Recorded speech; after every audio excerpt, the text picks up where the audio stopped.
I don't know what that dream is that you have. I don't care how far-fetched it might appear to be. I don't care how disappointing it might have been. That dream that you're holding in your mind, that it's possible. See, sometimes we can't say, I can do that.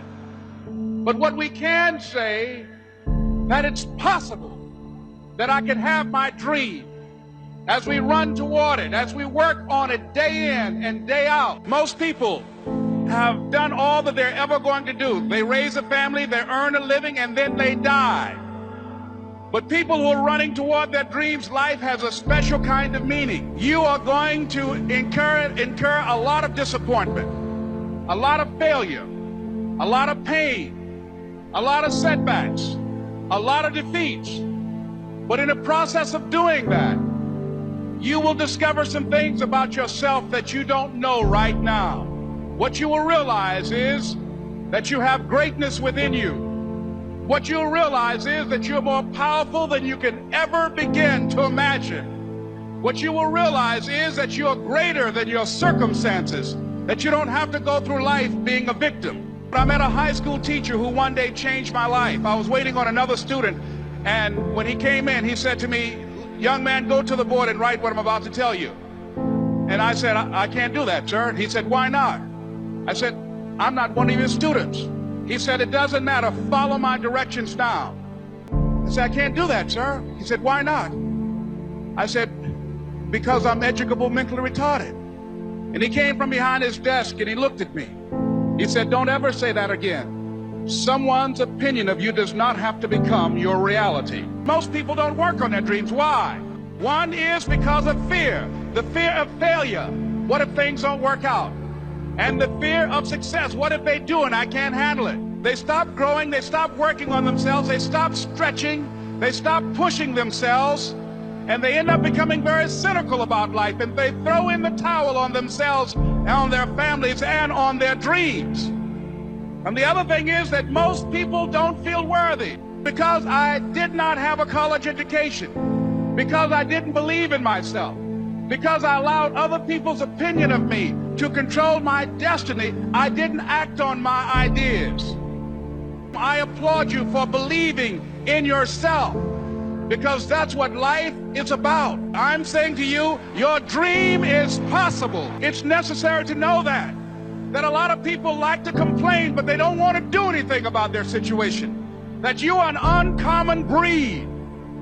You have to know within yourself that I can do this. Even if no one else sees it for me, I must see it for myself. It's also, ladies and gentlemen, necessary that you be creative. Many times we can have a great idea, but if you're not advancing it in the right way and things don't happen, you become discouraged and think the idea doesn't work. No, that's not true. The next step is, that is you.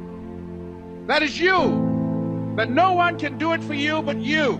And even though you face disappointments, even though you will experience some setbacks, it goes with the territory.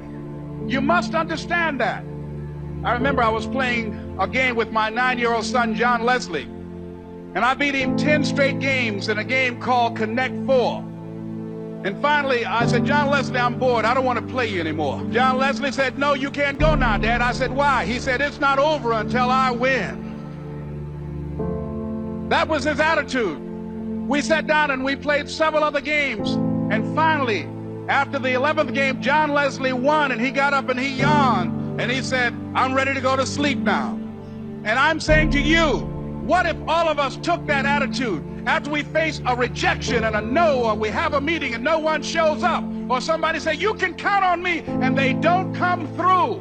What if we have that kind of attitude? The car's repossessed. Nobody believes in you. You've lost again and again and again. The lights are cut off, but you're still looking at your dream, reviewing it every day, and say to yourself, "It's not over until I win." You can live your dream.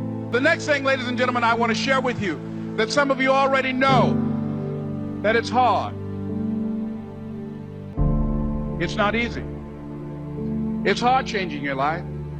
It was very difficult to pick myself up each day believing that I could do it. There were times that I doubted myself. I said, "God, Why is this happening to me? I'm just trying to take care of my children and my mother. I'm not trying to steal or rob from anybody. Why did this have to happen to me? It was very hard. And here's what I want to say to you. For those of you that have experienced some hardships, don't give up on your dream. There are rough times that are going to come, but they have not come to stay. They have come to pass. It's very important for you to know that. Don't say I'm having a bad day. Say I'm having a character building day. No matter how bad it is or how bad it gets, I'm going to make it. It's possible for you to live your dream. It's necessary that you associate with winners, that you work your system, that you are relentless, that you never give up. It's you. You've got to take personal responsibility. You've got to make it your personal business to make it happen. And you've got to resolve within yourself that I can do this, that it's hard. But you've got to say, I'm the one. I'm the one to make this happen. I'm the one to become successful in this business. If you want to do anything worthwhile in life, you've got to be hungry. It's better to be prepared for an opportunity and not have one than to have an opportunity and not be prepared. And as I was working to develop myself, I applied for a job as a disc jockey, WMBM on Miami Beach. I went to a guy named Milton Butterball. I said, how you doing, Mr. Butterball? I'd like to get a job as a disc jockey. He looked at me, he said, you have any broadcast background? I said, no, sir, I don't. You have any journalism background? I said, no, sir, I don't. He said, we don't have any jobs available. I said, yes, sir. So I went back again. I said, how you doing, Mr. Butterball? My name is Les Brown. He said, I know what your name is. What do you want? I said, I'd like to know whether or not you have any jobs as a disc jockey, sir. He said, didn't I just tell you yesterday we didn't have any jobs? I said, yes, sir, but I know whether or not somebody got laid off or somebody was fired, sir. He said, no one was laid off or fired. Now get on out of here. I came back the next day. Hello, Mr. Butterball, how are you? He said, fine, what do you want now? I said, I'd like to know whether or not you got any jobs, sir. Didn't I tell you the last 2 days we didn't have any jobs? I said, yes, sir, but I don't know whether or not somebody got sick or somebody died, sir. He said, no one got sick or died. Now don't come back here and throw me out again. I came back the next day like I was seeing you for the first time. I said, hello, Mr. Butterball, how are you? He looked at me with rage. He said, go get me some coffee. I said, yes, sir. And I went to get him some coffee. And one day, one Saturday afternoon, while I was at the radio station, a guy named Rock was drinking while he was on the air. I was the only one there, looking at him through the control room windows, walking back and forth, young, ready, and hungry. I was saying, drink, Rock, drink. Drink, Rock. I'd have gone to get him some more if he'd asked me to. Pretty soon the phone rang, and it was the general manager. And I answered the phone. I said, hello? He said, Les, this is Mr. Klein. I said, I know. He said, Rock can't finish his program. I said, I know. He said, would you call one of the other DJs in? I said, yes, sir. I hung the phone up. I said, now he must think I'm crazy. I called my mom and my girlfriend, Cassandra. I said, y'all turn up the radio and come out on the front porch. I'm about to come on the air. I waited for about 20 minutes. And I called him back. I said, Mr. Klein, I can't find nobody. He said, young boy, do you know how to work the controls? I said, yes, sir. He said, go in there and don't say nothing here. I said, yes, sir.